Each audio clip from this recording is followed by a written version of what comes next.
Le football à présent et la fin du suspense pour Kylian Mbappé. C'est pour bientôt, nous dit-on. Selon plusieurs sources, le joueur va annoncer sa décision ce week-end. Celle concernant bien sûr son futur club. Est-ce qu'il reste au Paris Saint-Germain? Est-ce qu'il va au Real?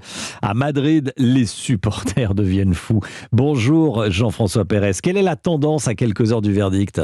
Eh bien, disons qu'elle ne change pas, cette tendance, mais que le stress augmente. C'est à Madrid que ça se passe, bien sûr. Le Real est toujours en pôle pour accueillir Kylian Mbappé. Ce club, c'est son rêve de gosse. Il était d'accord pour rejoindre l'Espagne l'été dernier, mais le PSG l'avait retenu, vous vous en souvenez. Eh bien, il est maintenant libre de son choix. Et ce qui rend les Espagnols très nerveux, c'est le silence du joueur et de son entourage. Un silence pesant et interprété comme une incertitude par les médias madrilènes. Alors, on ne peut pas dire qu'ils aient tort, parce que la star des Bleus joue le jeu du PSG à fond. Il était au Qatar tout sourire en début de semaine. Il était à l'entraînement ce matin. Ses dirigeants lui auraient proposé des conditions jamais vues dans le foot. 100 millions de primes à la signature, 50 millions de salaire annuel, mais aussi et surtout peut-être la possibilité de choisir le nouvel entraîneur, les recrues et même influer sur la marche du club. Voilà, Mbappé a promis une prise de parole avant le rassemblement de l'équipe de France lundi. Ce sera donc soit demain avant le dernier match de la saison au Parc des Princes face à Metz, ce qui serait plutôt bon signe pour le PSG, soit dimanche, loin des supporters parisiens, auquel cas, vous l'aurez compris,